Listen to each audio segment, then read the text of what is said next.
कौन आज मालदा समवाय समिति रे गोटे अभियोग होता ये अभियोग हाईकोर्ट तार नोटिस होता है अभियोग को लेकिन आप आज शुणाणी करने आज्ञा कौन से अभियोग थी अभियोग थिला परिचालना परिषद मीटिंग ठीक भाव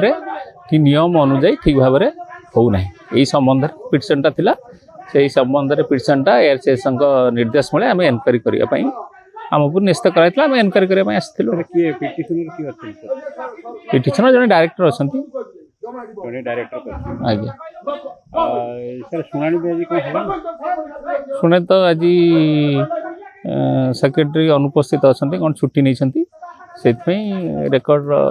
प्रोड्यूस हो पारानी से आज हो पारानी समय तो अभियोग हो सेक्रेटरी आसुना सोसाइटी से विषय आम किसी कहबार नहीं से परिचालना परिषद अच्छी ये अच्छा से विषय आम किसी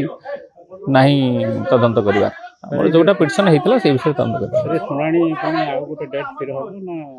फिर हम अथॉरिटी डिसीजन ने एआरसीएस डिसीजन ने कौन करेंगे आम एआरसीएस को जहाँ है एआरसीएस को आम जनइबू रिपोर्ट करूँ ये सिचुएसन है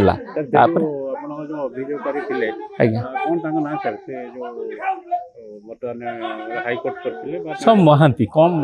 निर्मल महांती ना कौन नरेंद्र महांती सर हाँ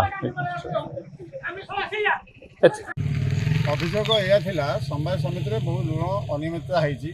विशेषकर से लोन भितर मोर गोटे सान भाई बढ़ी एआरसीएस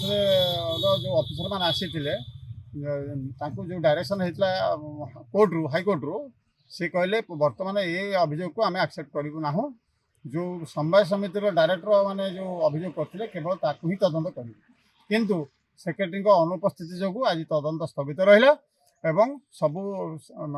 माने डायरेक्टर बोर्ड मेंबर माने हाजरा देकी से माने सभा भंग करी पळेले तमाने आ गोटे डेट हेबो आ गोटे डेट हेई पारे मे बी